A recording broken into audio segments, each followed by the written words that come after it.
Today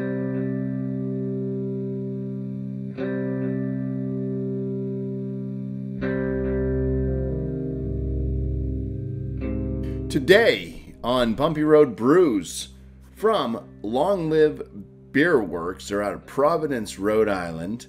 I have Poets in the Night. This is a double IPA coming in at 8.5% ABV.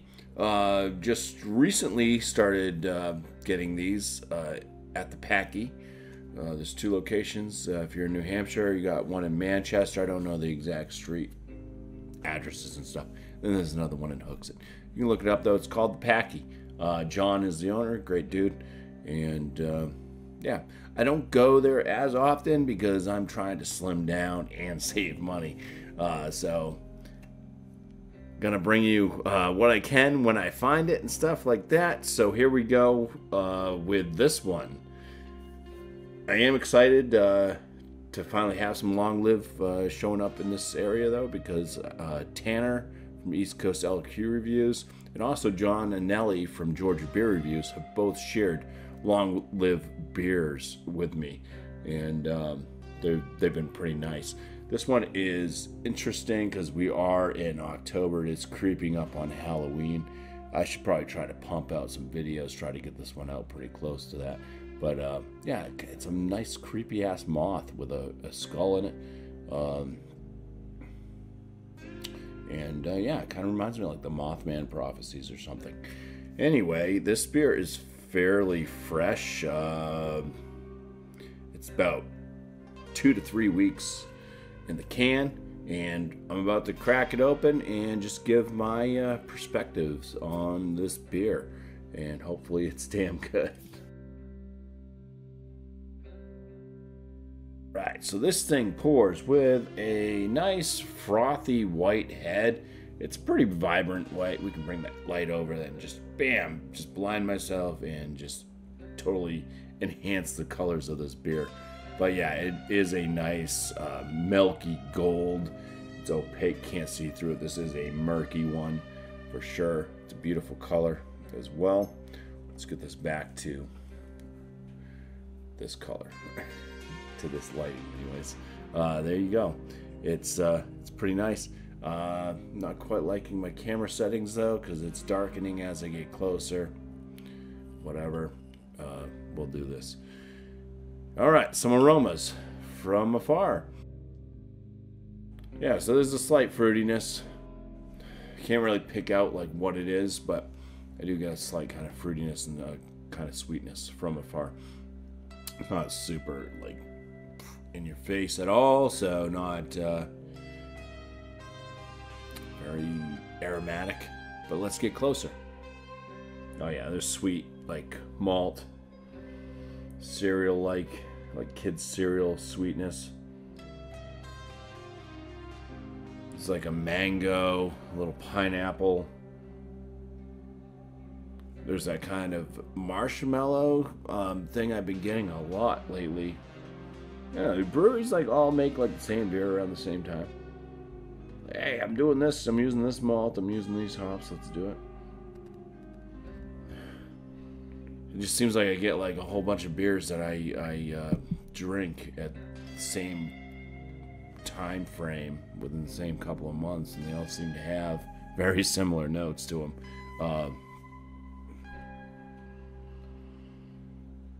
Yeah, it's pretty nice though. It seems like it might be a balanced out beer just by the smells. It's got some of that kind of cereal sweetness to it. I don't want to say cereal grain because you're talking about cereal grains. You're talking about what cereal's made with.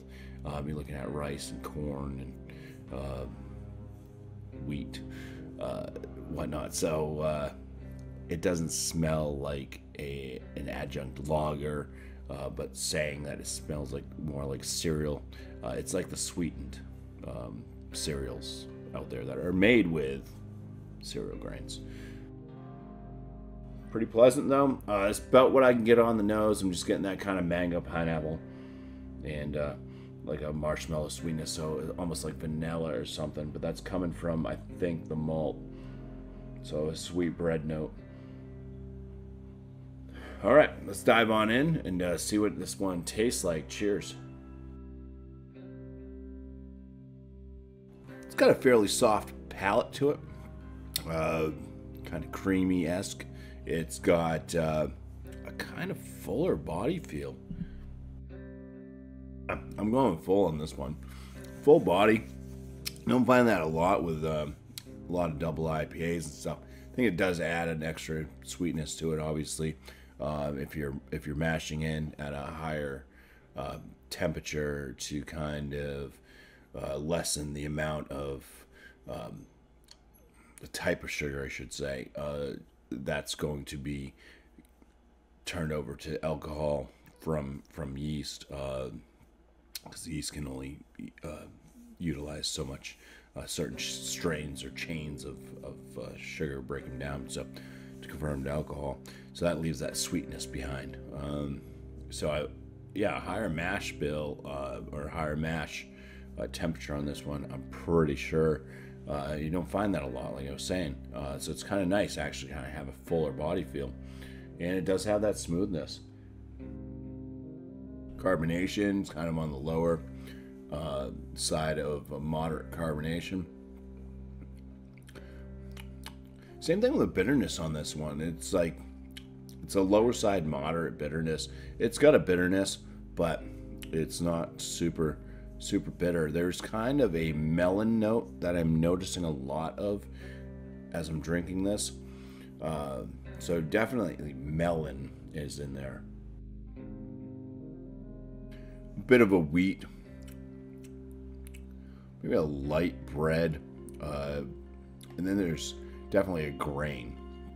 There's a graininess to this, but it's not bad. Sometimes I've bitched about, beers having this grainy flavor. This one kind of works. It kind of works into that melon note that's really prominent on the palate from the hops. I belched a little bit, which brought up a different note that I'm not really receiving by just drinking it down. There was a slight kind of citrusy tangerine-esque note with a small little belch that I had. So that's something that could possibly be in there. Just a slight kind of tangerine. A little bit grassy. It's definitely got a grassiness to it. I think also going along with that grain note, kind of finishes a bit grassy. Yeah, it's a very well balanced beer. It's kind of light on the flavor notes. I mean, you're looking at, I'm not getting like a ton of citrus. I'm not getting a ton of like tropical type thing. It's like that light kind of melony flavor. Grass, a little bit weedy, grain type notes, maybe a little bit of like a citrus tangerine. It's not bad. The ABV, I'd say there's no alcoholic flavors, there's no warming or burning sensation. So I think that alcohol is well hidden, but that full body definitely makes it drink like it's a heftier beer. Kind of like people who drink like the Irish stout from Guinness, where it's super low on ABV, but it's just such a filling beer that they're surprised that it's like, what is Guinness, like 4% alcohol or something. So yeah, it's a filler for sure. But I'd say the alcohol is well hidden. I on that aspect, it doesn't quite drink like it's 8.5%, but the fullness definitely makes you say yes, it's a big beer. Yeah, I recommend this one. I would highly recommend this one. Poets in the Night from Long Live. Is it Beerworks?